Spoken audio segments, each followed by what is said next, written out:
यहां पर आप समझोगे कि फिक्स कैपिटल मेथड में पार्टनर्स करंट अकाउंट्स को कैसे प्रिपेयर करना है, उसमें कितने कॉलम्स बनाने हैं और इन कॉलम्स को कैसे फिल करना है। और ये भी समझोगे कि पार्टनर्स और पार्टनरशिप फर्म के बीच के किस ट्रांजैक्शन को पार्टनर्स करंट अकाउंट्स के डेबिट साइड में रिकॉर्ड करना है और किस ट्रांजैक्शन को पार्टनर्स करंट अकाउंट्स के क्रेडिट साइड में रिकॉर्ड करना है। और ये भी समझोगे कि पार्टनर्स करंट अकाउंट्स का क्लोजिंग कैपिटल बैलेंस कैसे फाइंड आउट करना है और इस बैलेंस को बैलेंस शीट के किस साइड में ट्रांसफर करना है। ये समझ में आ गया, तो स्टार्ट करते हैं और समझते हैं कि यहां पर क्या लिखा है। तो यहां पर लिखा है, in the following proforma of partners current accounts it is assumed that there are two partners X and Y. मतलब यहां पर आप जो पार्टनर्स करंट अकाउंट्स के प्रोफॉर्मा को समझोगे उसमें अज्यूम किया गया है कि दो पार्टनर्स है एक्स एंड वाई। ये समझ में आ गया। तो यहां पर आपको टोटल 6 कॉलम्स प्रिपेयर करना है, जिसके फर्स्ट कॉलम में पर्टिकुलर्स लिखना है, सेकेंड और थर्ड कॉलम में पार्टनर्स के नाम को लिखना है, फोर्थ कॉलम में अगेन पर्टिकुलर्स लिखना है, फिफ्थ और सिक्स्थ कॉलम में अगेन पार्टनर्स के नाम को लिखना है और पार्टनर्स के नाम के नीचे आपको रुपी का सिंबल देना है। यह भी समझ में आ गया। देखो, पार्टनर्स करंट अकाउंट्स 2 पार्ट में स्प्लिट है, जिसके फर्स्ट पार्ट में पहले पर्टिकुलर्स कॉलम प्रिपेयर करना है, उसके बाद हर एक पार्टनर का एक सेपरेट कॉलम प्रिपेयर करना है। तो अगर 3 पार्टनर्स है तो 3 सेपरेट कॉलम प्रिपेयर करना है। सेकेंड पार्ट में आपको सेम फर्स्ट पार्ट को कॉपी कर लेना है। यह भी समझ में आ गया। उसके बाद अकाउंट्स के टॉप लेफ्ट कॉर्नर में आपको डीआर डॉट लिखना है, जो शॉर्ट फॉर्म है डेबिट रिकॉर्ड का, और राइट टॉप कॉर्नर में सीआर डॉट लिखना है, जो शॉर्ट फॉर्म है क्रेडिट रिकॉर्ड का। यह भी समझ में आ गया। उसके बाद आपको सेंटर में अकाउंट्स का नाम लिखना है, पार्टनर्स करंट अकाउंट्स, इसे अकाउंट हेड कहा जाता है। यह भी समझ में आ गया। और यहां पर आपको अकाउंट्स लिखना है, क्योंकि यहां पर 2 पार्टनर का करंट अकाउंट कंबाइंड प्रिपेयर हो रहा है। यह भी समझ में आ गया। तो यहां पर आपको समझ में आ गया होगा कि फिक्स कैपिटल मेथड में पार्टनर्स करंट अकाउंट्स को कैसे प्रिपेयर करना है। अगर 2 पार्टनर्स है तो कितने कॉलम्स बनाने हैं, और अगर 3 पार्टनर्स है तो कितने कॉलम्स बनाने हैं, और इन कॉलम्स को कैसे फिल करना है। अच्छे से समझो कि ये कैसे डिसाइड होता है कि किसी भी अकाउंट हेड के किस साइड में ट्रांजैक्शन को रिकॉर्ड करना है।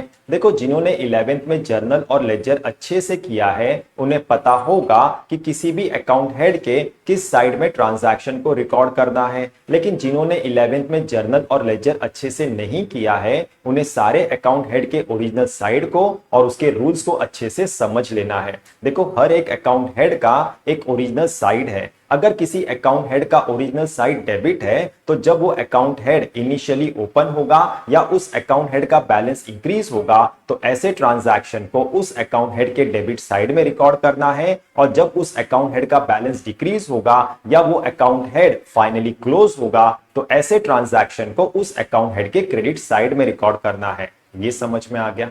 और अगर किसी अकाउंट हेड का ओरिजिनल साइड क्रेडिट है तो जब वो अकाउंट हेड इनिशियली ओपन होगा या उस अकाउंट हेड का बैलेंस इंक्रीज होगा तो ऐसे ट्रांजैक्शन को उस अकाउंट हेड के क्रेडिट साइड में रिकॉर्ड करना है, और जब उस अकाउंट हेड का बैलेंस डिक्रीज होगा या वो अकाउंट हेड फाइनली क्लोज होगा तो ऐसे ट्रांजैक्शन को उस अकाउंट हेड के डेबिट साइड में रिकॉर्ड करना है। ये भी समझ में आ गया। अब करंट अकाउंट हेड का ओरिजिनल साइड डेबिट है या क्रेडिट है, ये कैसे समझना है। देखो, आप लोगों ने 11th में मॉडर्न टेक्निक किया होगा जिसमें अकाउंट्स को 5 पार्ट्स में डिवाइड किया है, एसेट, एक्सपेंस, कैपिटल, लायबिलिटी और रेवेन्यू, जिसमें से एसेट और एक्सपेंस अकाउंट हेड का ओरिजिनल साइड डेबिट है, कैपिटल, लायबिलिटी और रेवेन्यू अकाउंट हेड का ओरिजिनल साइड क्रेडिट है। करंट अकाउंट बिजनेस के लिए लायबिलिटी है तो करंट अकाउंट हेड का ओरिजिनल साइड क्रेडिट है। ये भी समझ में आ गया। तो जब किसी पार्टनर का करंट अकाउंट इनिशियली ओपन होगा या किसी पार्टनर का करंट बैलेंस इंक्रीज होगा तो ऐसे ट्रांजैक्शन को पार्टनर्स करंट अकाउंट्स के क्रेडिट साइड में रिकॉर्ड करना है। ये समझ में आ गया। और अगर किसी पार्टनर का करंट बैलेंस डिक्रीज होता है या किसी पार्टनर का करंट अकाउंट फाइनली क्लोज होता है तो ऐसे ट्रांजैक्शन को पार्टनर्स करंट अकाउंट्स के डेबिट साइड में रिकॉर्ड करना है। ये भी समझ में आ गया। तो अगर किसी अकाउंट हेड का ओरिजिनल साइड डेबिट है तो उसके डेबिट साइड में अपवर्ड एरो और क्रेडिट साइड में डाउनवर्ड एरो ड्रॉ करना है, और अगर किसी अकाउंट हेड का ओरिजिनल साइड क्रेडिट है तो उसके क्रेडिट साइड में अपवर्ड एरो और डेबिट साइड में डाउनवर्ड एरो ड्रॉ करना है। ये भी समझ में आ गया। तो यहां पर आपको समझ में आ गया होगा कि किसी भी अकाउंट हेड के किस साइड में ट्रांजैक्शन को रिकॉर्ड करना है, किस अकाउंट हेड का ओरिजिनल साइड डेबिट है, किस अकाउंट हेड का ओरिजिनल साइड क्रेडिट है, अपवर्ड एरो किस साइड में ड्रॉ करना है और डाउनवर्ड एरो किस साइड में ड्रॉ करना है। जब कोई अकाउंट हेड इनिशियली ओपन होगा या किसी अकाउंट हेड का बैलेंस इंक्रीज होगा तो उसे किस साइड में रिकॉर्ड करना है, और जब किसी अकाउंट हेड का बैलेंस डिक्रीज होगा या कोई अकाउंट हेड फाइनली क्लोज होगा तो उसे किस साइड में रिकॉर्ड करना है। अब हम पार्टनर्स और पार्टनरशिप फर्म के बीच के सारे ट्रांजैक्शंस को रीड करेंगे और समझेंगे कि किस ट्रांजैक्शन में पार्टनर का करंट अकाउंट ओपन या क्लोज हो रहा है और किस ट्रांजैक्शन में पार्टनर का करंट बैलेंस इंक्रीज या डिक्रीज हो रहा है। जिस ट्रांजैक्शन में पार्टनर का करंट अकाउंट ओपन या करंट बैलेंस इंक्रीज होगा ऐसे ट्रांजैक्शन को पार्टनर्स करंट अकाउंट्स के क्रेडिट साइड में रिकॉर्ड करना है, और जिस ट्रांजैक्शन में पार्टनर का करंट बैलेंस डिक्रीज या करंट अकाउंट क्लोज होगा ऐसे ट्रांजैक्शन को पार्टनर्स करंट अकाउंट्स के डेबिट साइड में रिकॉर्ड करना है। यह समझ में आ गया।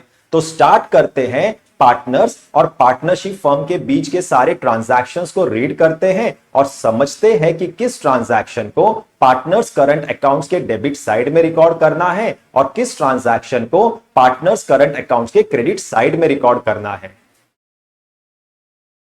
तो यहां पर लिखा है opening current balance of partners. अब पार्टनर्स के ओपनिंग करंट बैलेंस को किस साइड में रिकॉर्ड करना है यह हमेशा क्वेश्चन में गिवन होता है। अगर क्वेश्चन में डेबिट बैलेंस गिवन है तो डेबिट साइड में to balance B by D record करना है, और अगर क्वेश्चन में क्रेडिट बैलेंस गिवन है तो क्रेडिट साइड में by balance B by D record करना है। ये समझ में आ गया। अब हमें किस साइड में रिकॉर्ड करना है उसे समझते हैं। तो यहां पर लिखा है it is assumed that X current account showed a credit balance and Y's current account showed a debit balance both at the beginning और at the end of the year.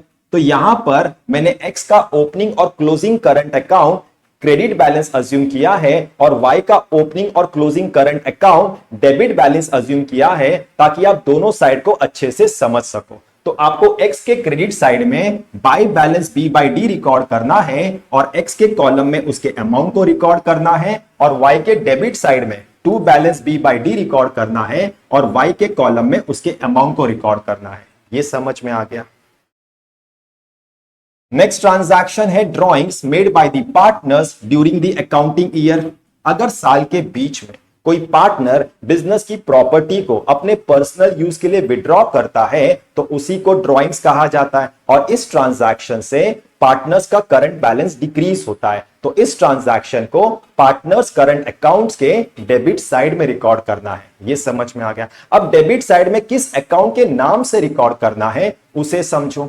अगर पार्टनर बिजनेस से capital के part को withdraw करता है तो उसने जिस फॉर्म में विड्रॉ किया है उसी अकाउंट के नाम से रिकॉर्ड करना है। लेकिन अगर पार्टनर ने बिजनेस की प्रॉपर्टी को अपने पर्सनल यूज के लिए विड्रॉ किया है किसी भी फॉर्म में तो यहां पर हमेशा ड्रॉइंग्स अकाउंट के नाम से रिकॉर्ड करना है। यह भी समझ में आ गया। तो यहां पर आपको टू ड्रॉइंग्स अकाउंट रिकॉर्ड करना है और पार्टनर के कॉलम में उसके अमाउंट को रिकॉर्ड करना है। यह भी समझ में आ गया। नेक्स्ट ट्रांजैक्शन है interest on partners drawings charge by the firm. मतलब फर्म ने पार्टनर्स के ड्रॉइंग्स पे इंटरेस्ट चार्ज किया है, इससे पार्टनर्स का करंट बैलेंस डिक्रीज होता है। तो इस ट्रांजैक्शन को पार्टनर्स करंट अकाउंट्स के डेबिट साइड में रिकॉर्ड करना है। ये समझ में आ गया। अब डेबिट साइड में किस अकाउंट के नाम से रिकॉर्ड करना है उसे देखते हैं। तो यहां पर आपको to interest on drawings account के नाम से रिकॉर्ड करना है और पार्टनर के कॉलम में उसके अमाउंट को रिकॉर्ड करना है। यह भी समझ में आ गया। नेक्स्ट ट्रांजैक्शन है interest on partners capital allowed by the firm. मतलब फर्म ने पार्टनर्स के कैपिटल पे इंटरेस्ट अलाउ किया है, इससे पार्टनर्स का करंट बैलेंस इंक्रीज होता है। तो इस ट्रांजैक्शन को पार्टनर्स करंट अकाउंट्स के क्रेडिट साइड में रिकॉर्ड करना है। यह समझ में आ गया। अब क्रेडिट साइड में किस अकाउंट के नाम से रिकॉर्ड करना है उसे देखते हैं। तो यहां पर आपको bye interest on capital account के नाम से रिकॉर्ड करना है और पार्टनर के कॉलम में उसके अमाउंट को रिकॉर्ड करना है। ये भी समझ में आ गया।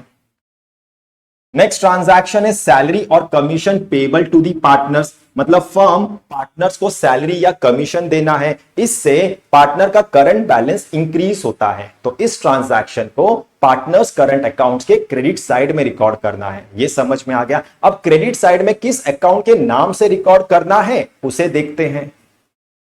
तो यहां पर आपको बाय सैलरीज अकाउंट के नाम से रिकॉर्ड करना है और पार्टनर के कॉलम में उसके अमाउंट को रिकॉर्ड करना है, और बाय कमीशन अकाउंट के नाम से रिकॉर्ड करना है और पार्टनर के अकाउंट में उसके अमाउंट को रिकॉर्ड करना है।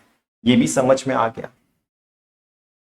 नेक्स्ट ट्रांजैक्शन है डिस्ट्रीब्यूशन ऑफ नेट प्रॉफिट और net loss of the firm, मतलब फर्म ने अपने नेट प्रॉफिट और नेट लॉस को पार्टनर्स में डिस्ट्रीब्यूट किया है। अगर फर्म अपने नेट प्रॉफिट को पार्टनर्स में डिस्ट्रीब्यूट करता है तो इससे पार्टनर्स का करंट बैलेंस इंक्रीज होता है। तो इस ट्रांजैक्शन को पार्टनर्स करंट अकाउंट्स के क्रेडिट साइड में रिकॉर्ड करना है। यह समझ में आ गया। और अगर फर्म अपने नेट लॉस को पार्टनर्स में डिस्ट्रीब्यूट करता है तो इससे पार्टनर्स का करंट बैलेंस डिक्रीज होता है। तो इस ट्रांजैक्शन को पार्टनर्स करंट अकाउंट्स के डेबिट साइड में रिकॉर्ड करना है। यह भी समझ में आ गया। अब क्रेडिट और डेबिट साइड में किस अकाउंट के नाम से रिकॉर्ड करना है उसे देखते हैं।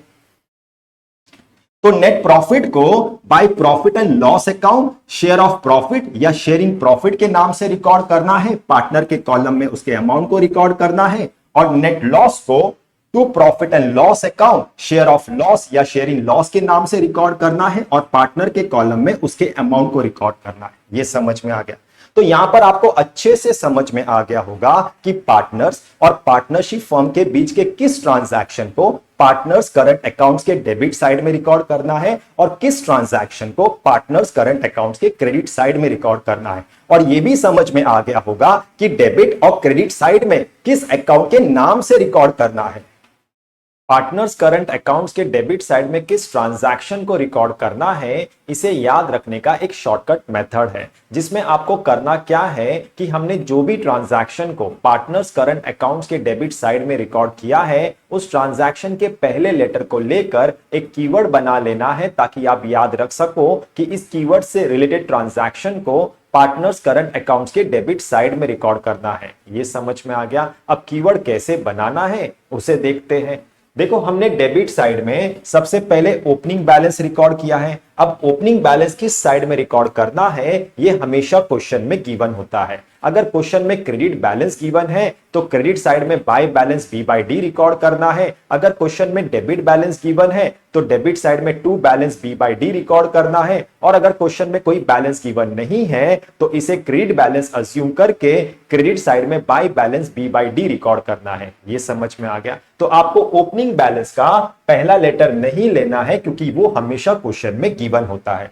उसके बाद हमने नेक्स्ट ट्रांजैक्शन रिकॉर्ड किया है ड्रॉइंग्स अगेंस्ट प्रॉफिट, तो आपको इसका पहला लेटर डी लेना है। उसके बाद हमने इंटरेस्ट ऑन ड्रॉइंग्स रिकॉर्ड किया है तो इसका पहला लेटर आपको आई लेना है। इसके बाद हमने लॉस रिकॉर्ड किया है तो इसका पहला लेटर आपको एल लेना है। तो यहां पर आपको तीन लेटर मिल गया डी आई एल। तो इन तीन लेटर की मदद से आपको एक कीवर्ड बना लेना है ताकि आप याद रख सको कि इस कीवर्ड से रिलेटेड ट्रांजैक्शन को पार्टनर्स करंट अकाउंट्स के डेबिट साइड में रिकॉर्ड करना है। ये भी समझ में आ गया। यहां पर मैंने आप लोगों के लिए कीवर्ड बनाया है दिल, डी से ड्रॉइंग्स अगेंस्ट प्रॉफिट, आई से इंटरेस्ट ऑन ड्रॉइंग्स और एल से लॉस। आप अपना कोई भी कीवर्ड बना सकते हो। ये समझ में आ गया। तो यहां पर आपको समझ में आ गया होगा कि आपको कैसे याद रखना है कि किस ट्रांजैक्शन को पार्टनर्स करंट अकाउंट्स के डेबिट साइड में रिकॉर्ड करना है।